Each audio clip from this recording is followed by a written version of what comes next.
présente, je m'appelle Rémi, je suis entraîneur au club de tennis de table de Saint-Denis et mon club intervient pour l'association Promet de Cordée lors de la journée évasion. La journée évasion, pour moi, ça représente plusieurs choses. Donc tout d'abord, une journée d'espoir parce que voilà, il y a beaucoup de personnes en situation de handicap, donc des enfants et des adolescents qui viennent sur cette journée et qui peuvent du coup pratiquer du sport alors qu'ils peuvent en être éloignés au quotidien. C'est également une journée pour moi de partage puisqu'on a donc le milieu hospitalier et le milieu sportif qui se rencontrent et ça permet pas mal d'échanges et de partage aussi entre les enfants et les éducateurs sportifs. Et c'est une journée pour finir de bonheur parce que voilà, on permet aux enfants de passer un bon moment, de s'amuser et c'est le principal. Alors en tant que partenaire sportif, lors de la journée évasion, on a plusieurs missions. Le principal pour moi, c'est la sécurité. Donc déjà, on essaye vraiment de baliser notre espace de pratique de manière à ce que l'espace soit sécuritaire pour l'ensemble des enfants. Deuxième chose, c'est vraiment qu'ils s'amusent, qu'ils s'évadent et on n'est pas du tout dans la performance. Donc on essaye de mettre en place des petits ateliers sympas autour du tennis de table. Donc par exemple, pour ceux qui ont le plus de difficultés, on peut enlever le filet pour voilà, juste essayer de faire glisser la balle le long de la table. Voilà, des choses très simples, ludiques. Et voilà, on essaye aussi d'utiliser les bénévoles qui sont avec nous voilà, de manière à avoir un fonctionnement qui fonctionne bien tous ensemble, quoi. Dans mes souvenirs, la dernière édition de la journée évasion a accueilli à peu près 3000 enfants, voilà, dont le but était qu'ils découvrent plusieurs activités sportives lors de cette journée et qui s'amusent.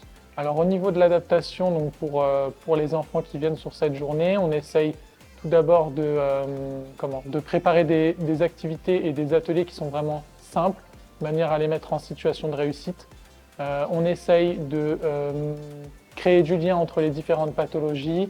On essaye de donner des consignes qui sont claires et courtes, c'est important, suivant les handicaps. On essaye de les aider aussi si besoin. On peut faire le mouvement avec eux, par exemple du coup droit ou du revers, les accompagner dans le mouvement pour que ce soit plus simple pour eux. On peut aussi utiliser les bénévoles, encore une fois, qui sont là avec nous. Alors moi, ouais, vraiment, c'est un événement auquel j'adore participer à chaque fois. Pourquoi?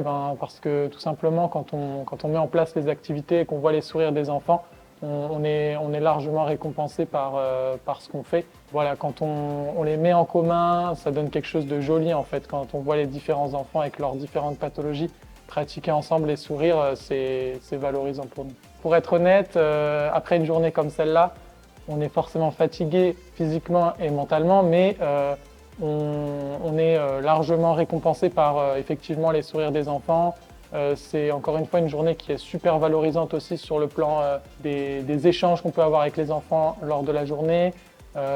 Très enrichissant aussi professionnellement puisque ça nous permet d'appréhender un peu ce que c'est le handicap et de découvrir différentes pathologies. Donc c'est une super journée, quoi.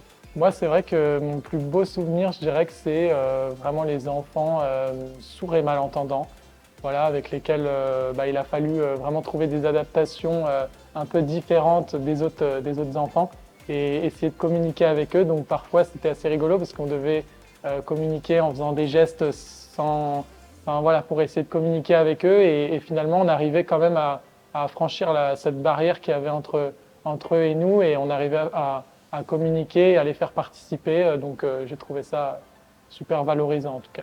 C'est déjà arrivé sur une des éditions qui est une enfant qui est venue et à la fin et qui m'a fait un câlin tout simplement. Donc je trouvais ça trop chou en fait et c'était super de voir que sa réaction pour nous remercier, c'était de venir nous serrer dans ses bras et nous faire un câlin.